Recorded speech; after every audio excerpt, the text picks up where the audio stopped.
Action. जय हिंद। मैं प्रदीप कुमार फिर से स्वागत करता हूं आप लोगों को सीटेट प्लेटफॉर्म चैनल पर।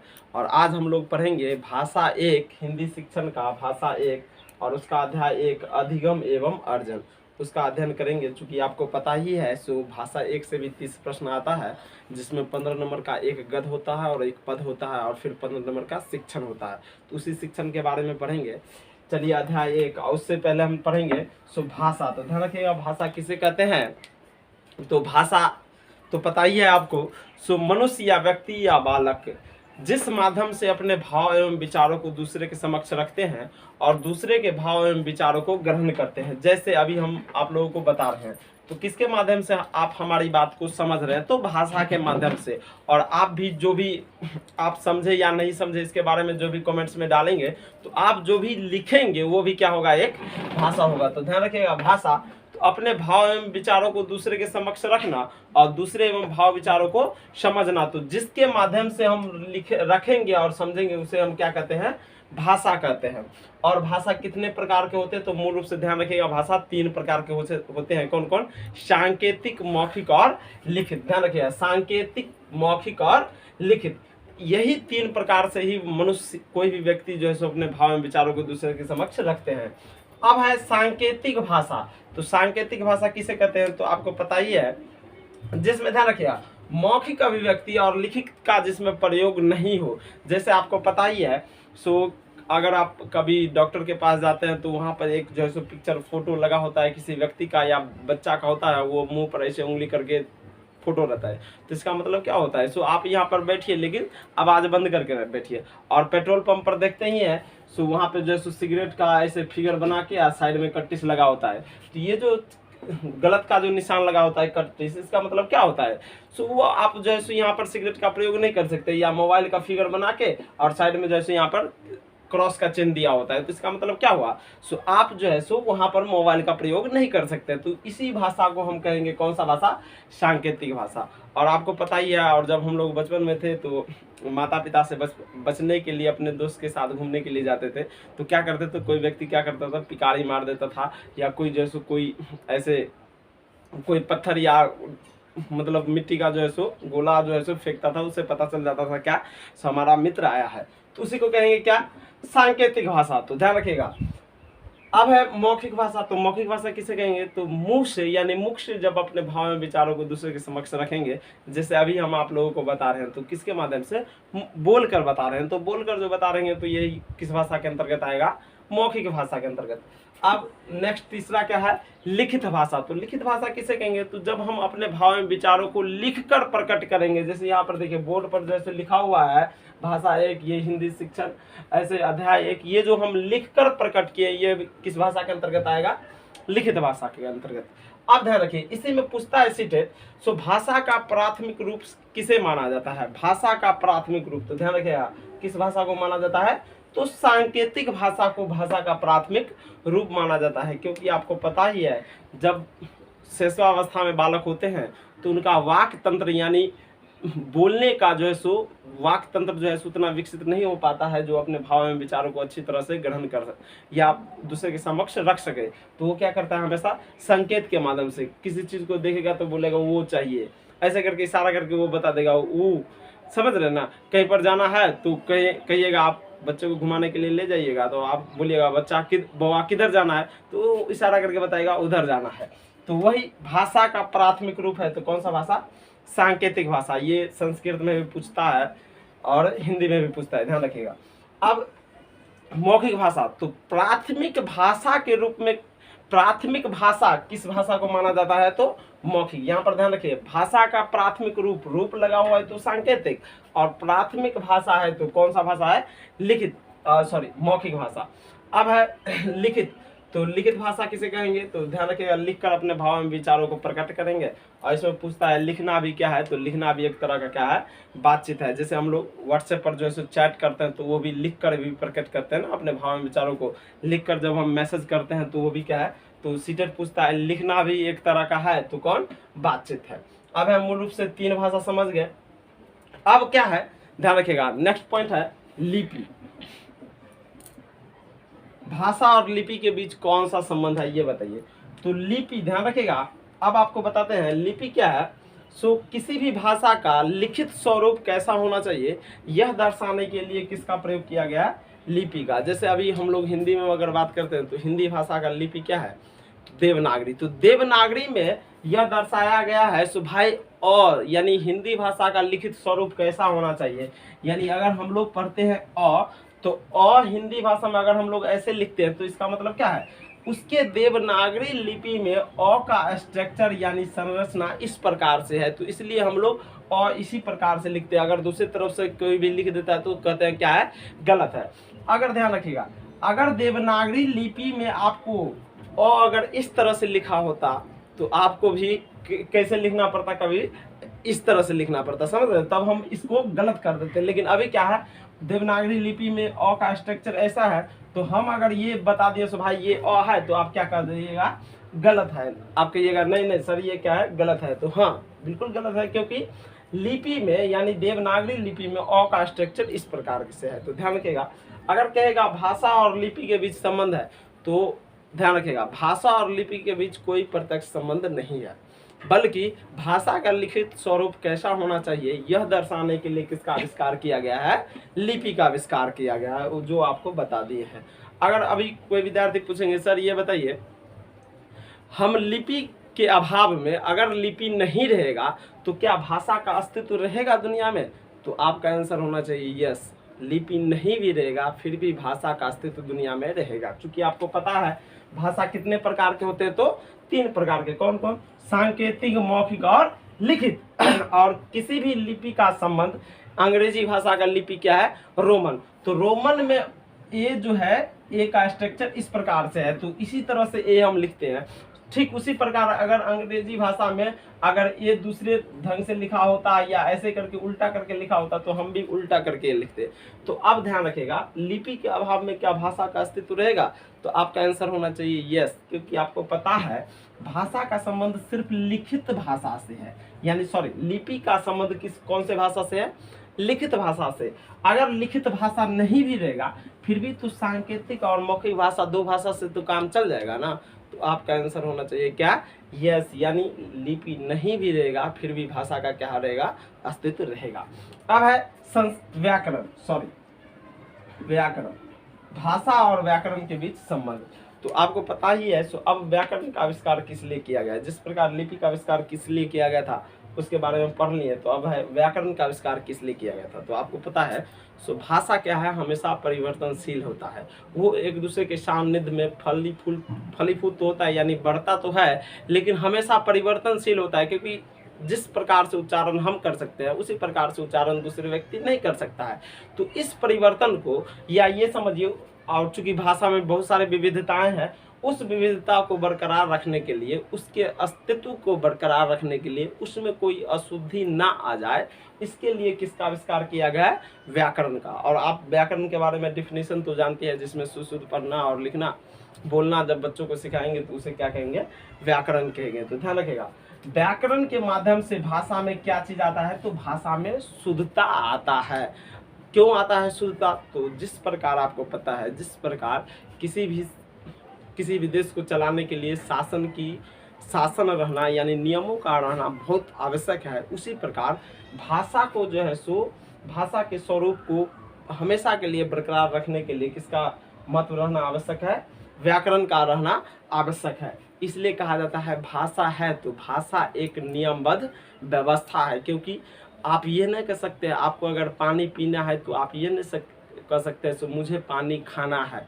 वहाँ पर खाना जैसे ही बोलिएगा तो शब्द क्या हो जाएगा, गलत हो जाएगा। वहाँ पर चूंकि द्रव है तो आप बोलिएगा सो मुझे पानी पीना है। अगर आपको चाय पीना है तो आप बोलिएगा मुझे चाय पीना है। आप यहाँ पर ये नहीं बोल सकते मुझे चाय खाना है, क्योंकि गलत हो जाएगा। तो क्यों ये गलत और सही सेंटेंस किस आधार पर होता है, तो किसके आधार पर, व्याकरण के ही आधार पर। अगर व्याकरण नहीं रहता तो भाषा का जो शुद्धतम रूप है, इसका जो अस्तित्व है वो मिट जाता है। तो इसी को बरकरार रखने के लिए किसका आविष्कार किया गया है, व्याकरण का। तो ध्यान रखिए, व्याकरण के माध्यम से क्या आता है, भाषा में शुद्धताएं आते हैं।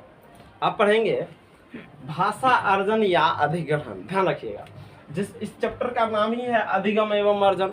अधिगम का अर्थ होता है सीखना अर्थात व्यवहार में परिवर्तन। और ये अर्जन या अधिग्रहण भी है सीखना, इसका मतलब ही होता है सीखना। आप पढ़े हैं बाल विकास में, आपको पढ़ाए थे अधिगम के बारे में।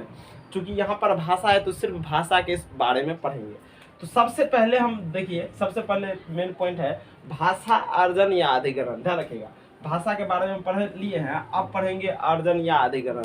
तो आपको बता रहे हैं अर्जन या अधिग्रहण का मतलब भी होता है सीखना, लेकिन ये कैसा सीखना है, इस सीखना में किसी का सहयोग लेने की आवश्यकता नहीं होती है। यानी बालक जब शैशवावस्था में होता है, छोटे जब दुनिया में आता है, तो वो अपने समाज के भाषा को, अपने वातावरण के भाषा को नकल या अनुकरण के माध्यम से अपने आप सीखता है। तो जो अपने आप भाषा सीखता है तो उसे हम कहते हैं क्या, भाषा अर्जन या अधिग्रहण।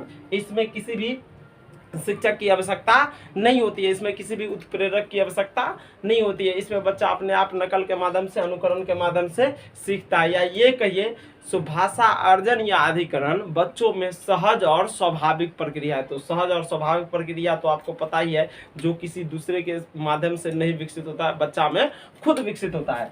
तो अब कहेंगे आपको, सो भाई बताइए आप, बच्चा किस भाषा को अर्जन करता है, अर्जन या अधिग्रहण करता है, और किस भाषा को अधिगम करता है। तो ध्यान रखिए, बच्चा अपनी मातृभाषा को, तो मातृभाषा क्या है, बच्चे को जो अपनी बोलचाल की भाषा है, जब बच्चा जन्म लिया उस समय उसके समाज में कौन से भाषा का प्रचलन है या उसके माता पिता उससे किस भाषा में बातचीत करते हैं, तो वही हुआ बच्चे का मातृभाषा। इसमें मैथिली भी हो सकता है, उसमें हिंदी भी हो सकता है, अंग्रेजी भी हो सकता है, चाइना भी हो सकता है, कन्नड़ा भी हो सकता है, यानी जितने भी भाषा है वो भी उसमें से किसी कोई भी भाषा बच्चे की मातृभाषा हो सकता है। जैसे हम लोग का मातृभाषा क्या है, मैथिली है, तो हम लोग मैथिली पढ़ने के लिए किसी भी शिक्षक के पास नहीं गए हैं। वो क्या होता है, वो मैथिली भाषा जो है वो अपने आप आ जाता है, समझ रहे ना। तो बच्चा अर्जन या अधिग्रहण किस भाषा को करता है, तो ध्यान रखिएगा मातृभाषा को, जो उसके समाज में प्रचलित भाषा है।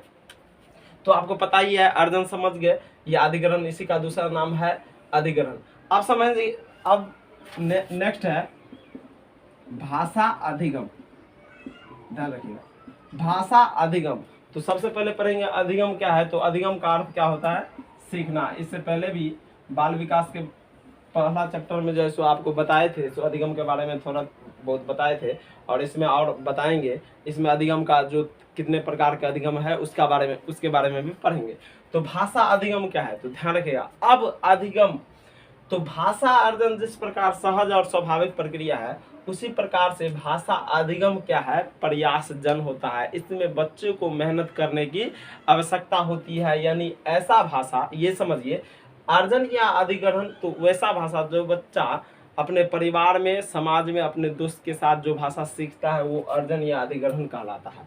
और भाषा अधिगम किसे कहेंगे, तो ऐसा भाषा जिस भाषा को बच्चे ट्यूशन पे, शिक्षण संस्थान में या विद्यालय में आकर सीखते हैं, तो वो कौन से भाषा के अंतर्गत आ जाएगा, किसके अंतर्गत आ जाएगा, तो भाषा अधिगम। तो अधिगम के अंतर्गत जिस प्रकार अर्जन में आता था मातृभाषा, उसी प्रकार भाषा अधिगम के अंतर्गत मातृभाषा को छोड़ करके बाकी जितने भी भाषा है, जिसे हम कहते हैं मानक भाषा या औपचारिक भाषा, तो बच्चे मानक भाषा या औपचारिक भाषा को क्या करते हैं, अधिगम करते हैं, जबकि मातृभाषा को क्या करते हैं, अर्जन करते हैं। और यह भाषा अधिगम जो है यह प्रयास जन होता है, इसमें मेहनत करने की आवश्यकता होता है। तो अब ध्यान रखिएगा, एक शब्द आता है मानक भाषा या औपचारिक भाषा या प्रमाणिक भाषा। तो आपको पता है ऐसा भाषा जिसे सीखने के लिए बच्चों को नियम की आवश्यकता होती है, तो वो किस भाषा के अंतर्गत आएगा, मानक भाषा या औपचारिक भाषा या प्रमाणिक भाषा।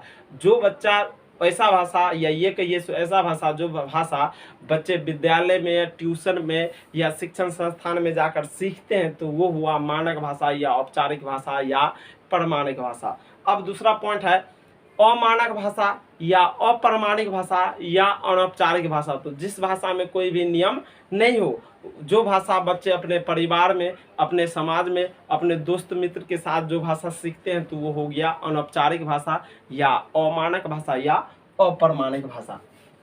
चलिए नेक्स्ट, जैसे अधिगम किस भाषा को करेगा, जैसे हम लोगों का मातृभाषा मैथिली है, तो मैथिली को क्या कर लिए हम लोग, अर्जन या अधिग्रहण कर लिए। किन्हीं का अगर मातृभाषा हिंदी होगा तो हिंदी को क्या करेगा, वो हिंदी पढ़ने के लिए कभी भी किसी भी सर के पास नहीं गया होगा।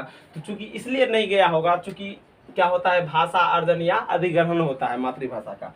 अब हम लोगों का मैथिली को छोड़कर मूल रूप से इंग्लिश को हम लोग क्या करते थे, सर के पास जाते थे पढ़ने के लिए। तो इंग्लिश जो भाषा है वो क्या है, भाषा अधिगम, उसको क्या करते थे हम लोग, अर्जन नहीं करते थे, उसको क्या करते थे, अधिगम करते थे। अब ध्यान रखिएगा, किसी भी भाषा पर अगर निपुणता प्राप्त करना चाहते हैं तो उस भाषा को अधिक से अधिक दैनिक जीवन में क्या करना पड़ेगा, प्रयोग करना पड़ेगा। जब तक प्रयोग नहीं कीजिएगा, वो भी कैसा प्रयोग, अकेले घर में बैठकर आप पढ़ेंगे, इंग्लिश अगर पढ़ रहे हैं तो अकेले घर में कोना में बैठकर पढ़ेंगे, आई एम जाइंग, आई एम खाइंग, आई एम पढ़ेंगे, तो उससे भाषा का विकास नहीं होगा।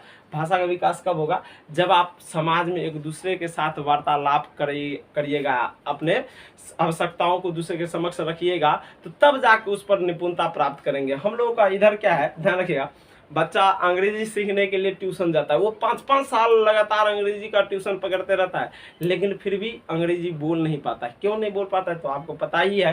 पहले भाषा, किसी भी भाषा पर का मतलब बच्चों में जो विकसित होता है, कोई भी भाषा विकसित होता है, उसके लिए उसका समृद्ध भाषिक परिवेश होना चाहिए, उसका वातावरण होना चाहिए, और दूसरा उस भाषा को अधिक से अधिक प्रयोग कीजिएगा। तो हम लोगों के यहाँ इधर मैथिली भाषा में सभी एक दूसरे के साथ बातचीत करते हैं, तो मैथिली भाषा का वातावरण है, तो इसको कभी भी पढ़ने के लिए ट्यूशन जाइए तब भी, नहीं जाइए तब भी, बच्चा में अपने आप मैथिली भाषा का विकास हो जाता है, मैथिली का विकास हो जाता है। लेकिन अंग्रेजी का वातावरण है ही नहीं, तो बच्चा क्या करता है, अंग्रेजी 5-5 साल पढ़ता है, लेकिन फिर भी इंग्लिश में कुछ भी नहीं बोल पाता है। चूंकि कुछ भी नहीं बोल पाता, इसका मतलब क्या है, भाषा का तात्पर्य है जैसा वातावरण रहेगा, जिस भाषा का वातावरण रहेगा, बच्चों में उसी भाषा का जैसे विकास होगा। अगर आप चाहते हैं अंग्रेजी का अधिक से अधिक हम अपने दैनिक जीवन में प्रयोग करेंगे, अंग्रेजी पर निपुणता प्राप्त करेंगे, तो उसके लिए अंग्रेजी को क्या करना पड़ेगा, आपके दैनिक जीवन में अधिक से अधिक प्रयोग करना पड़ेगा। तो आप समझ गए, भाषा अधिगम भी समझ गए। अब चलिए पढ़ेंगे अधिगम।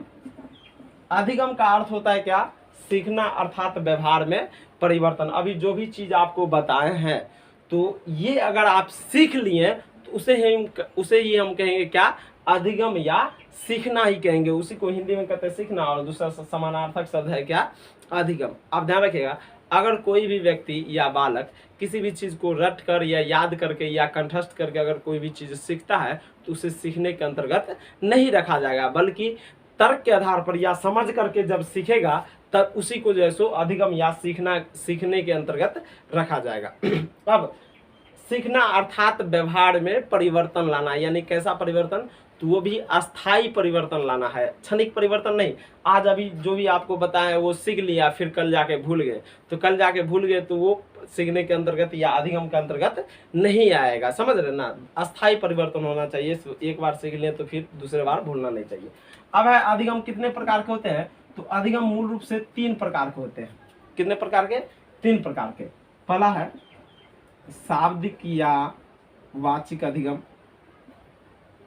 दूसरा विचारात्मक अधिगम, तीसरा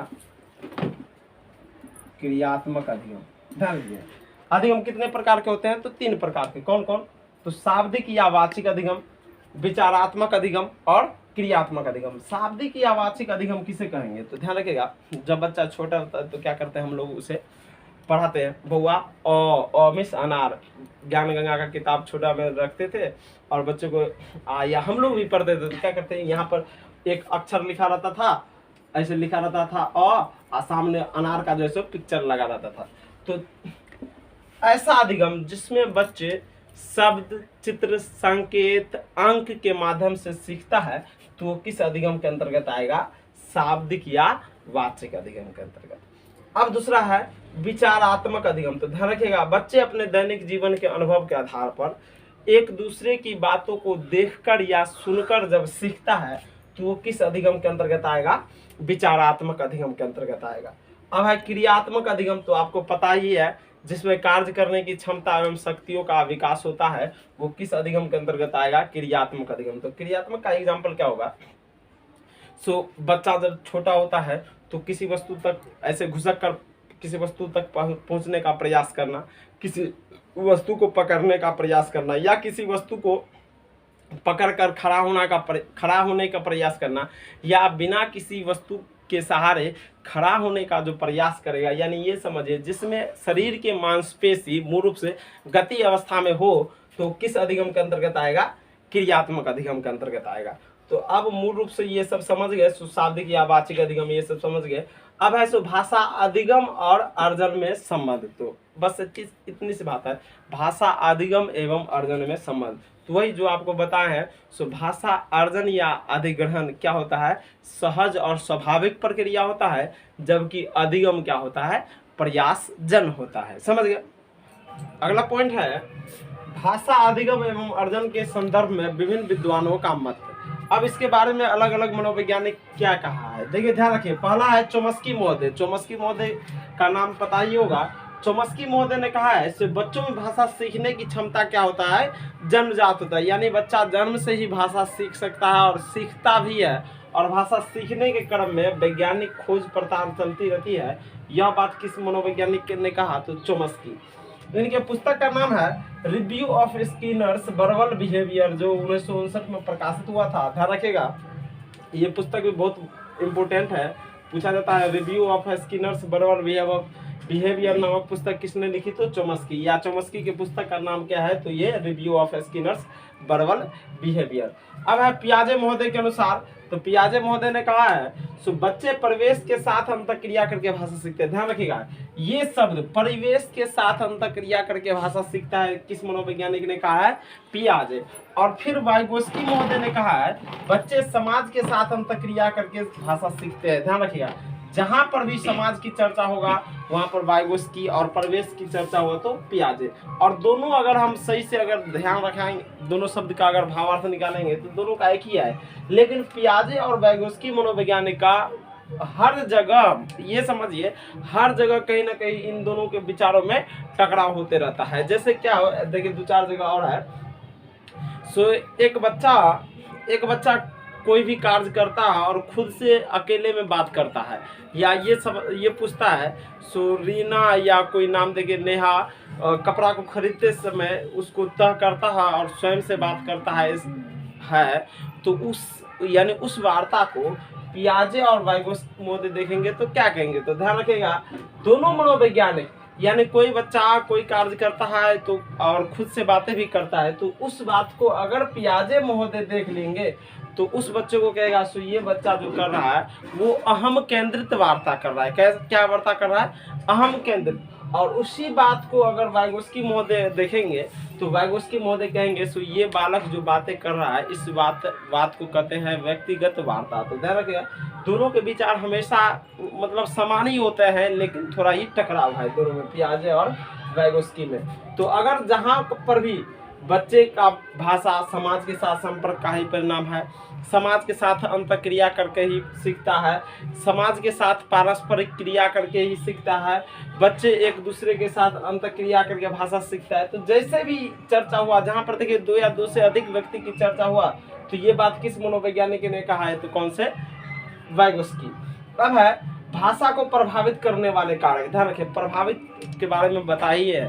सो मतलब या तो भाषा बढ़ा दे या कम कर दे या रोक भी दे, तो वो भी वह प्रभावित करने वाले कारक है, जिसमें 3 आता है। ध्यान रखिए, पहला है सामाजिक परिवेश। तो अब पता है बच्चे के समाज में जिस भाषा का वातावरण रहेगा या जो भाषा प्रचलित रहेगा उस भाषा को अपने आप बच्चा जो है सो नकल के माध्यम से या अनुकरण के माध्यम से सीख लेता है। और प्रभावित करने वाले कारक क्या है?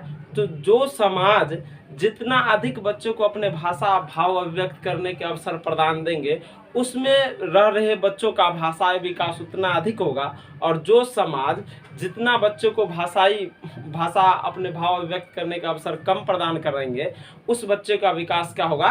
कम होगा। ये हो गया। और दूसरा, जो समाज जितना उन्नत रहेगा उसमें भाषाई विकास बच्चों का उतना अधिक होगा। अगर समाज में प्रचलित किसी भी भाषा में, या ये समझिए अगर समाज में जो भाषा प्रचलित है उसमें उस भाषा में अगर कोई भी त्रुटि है तो वो त्रुटि उस समाज में रह रहे बच्चों या व्यक्तियों की भाषा में भी हो सकता है। तो उसी को कहते हैं प्रभावित करने वाले कारक में सामाजिक परिवेश। जैसे देखिए, ध्यान रखिए, हमारे यहाँ एक बीमारी है जॉन्डिस। तो नाम क्या है?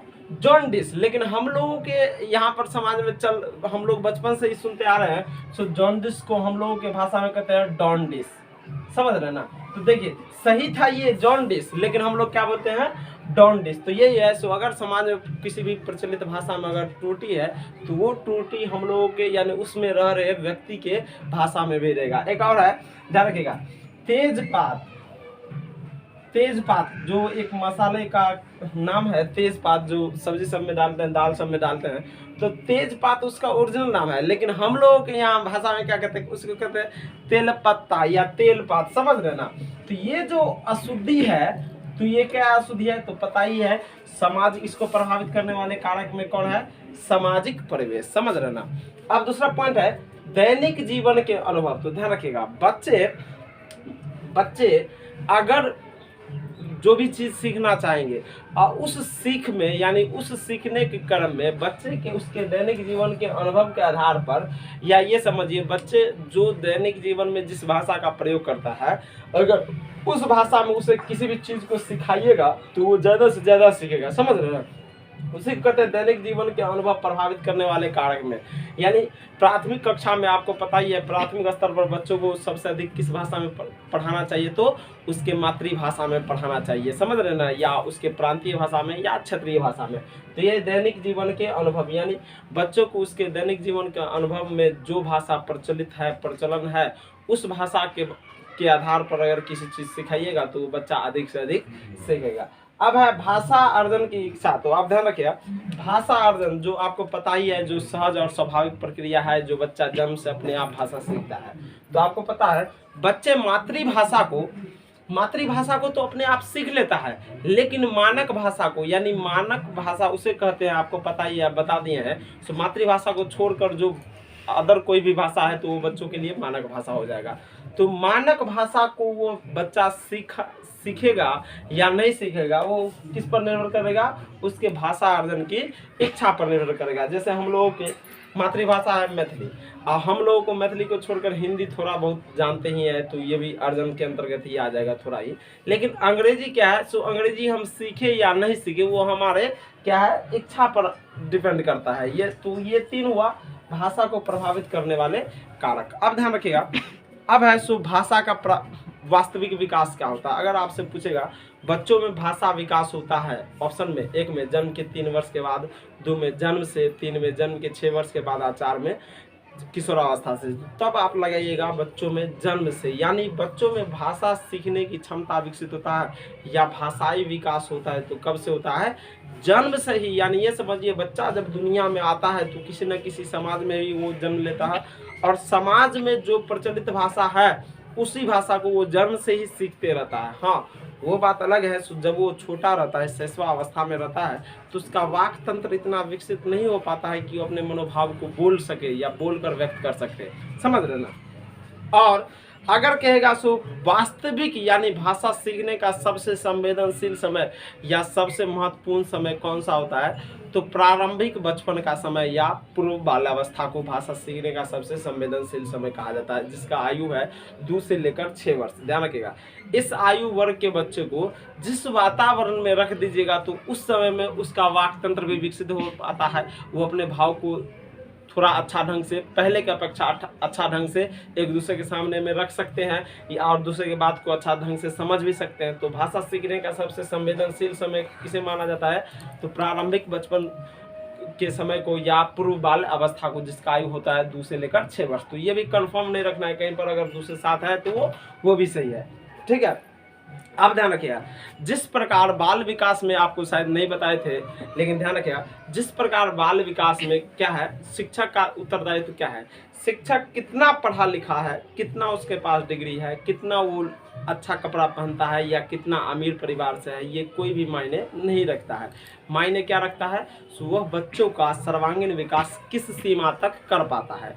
तो ठीक उसी प्रकार से भाषा में अगर पढ़ेंगे तो भाषा के बारे में, अगर भाषा का शिक्षक कैसा होना चाहिए, तो ध्यान रखिएगा भाषा का भी शिक्षक कितना भी पढ़ा लिखा क्यों ना हो, उसके पास कितना भी डिग्री क्यों ना हो, वो कितना भी अच्छा कपड़ा क्यों ना पहनता हो, वो कितना अमीर परिवार से क्यों ना हो, ये सब कोई भी मायने नहीं रखता है। भाषा शिक्षक का एक ही मतलब है, सो भाषा शिक्षक के रूप में उसका जो भाषा है, यानी भाषा शिक्षक का जो भाषा है वो क्या होना चाहिए, वो प्रभावी होना चाहिए। समझ रहे? प्रभावी का मतलब ये है, सो वो जिस भाषा का प्रयोग करता है वह भाषा बच्चों के समझ में आना चाहिए, तभी जाकर भाषा शिक्षक एक जो है सो अच्छा शिक्षक के रूप में रह पाएगा, नहीं तो उसका अस्तित्व नहीं रहेगा। अब है नेक्स्ट, प्राथमिक कक्षा पर कक्षा 1 से लेकर 5वीं तक में बच्चों को अगर अधिक से अधिक कौन से भाषा में पढ़ाना चाहिए, बच्चों को अधिक से अधिक किस भाषा में पढ़ाना चाहिए, तो उसके मातृभाषा में या क्षेत्रीय भाषा में या प्रांतीय भाषा में पढ़ानी चाहिए। समझ रहे ना, उस पर जोर दीजिएगा। अब है, अगर कोई बालक अपने भाव एवं विचारों को मातृभाषा में व्यक्त करता है और एक शिक्षक के रूप में आप उस भाषा को नहीं समझ रहे हैं, तो आप क्या कीजिएगा? 1 में प्रधानाचार्य से शिकायत करेंगे, 2 में उस बच्चे को कक्षा से बाहर कर देंगे, 3 में उसे कक्षा में ऐसे बात बोलने के लिए मना कर देंगे, और 4 में उसके भाषा को समझने का प्रयास करेंगे। तो ध्यान रखिएगा, इसमें सही जवाब क्या होगा? उसके भाषा को समझने का क्या करिएगा? प्रयास कीजिएगा। उसे कभी भी जो है सो पनिशमेंट नहीं देना है। सीटेट में ध्यान रखिएगा, सीटेट में बच्चे को कभी भी कष्ट नहीं पहुंचना चाहिए और शिक्षक को कोई भी फायदा नहीं होना चाहिए। कभी भी बच्चा गलत नहीं हो सकता, समझ रहे ना? इस आधार पर जो है सो आप समझाइएगा।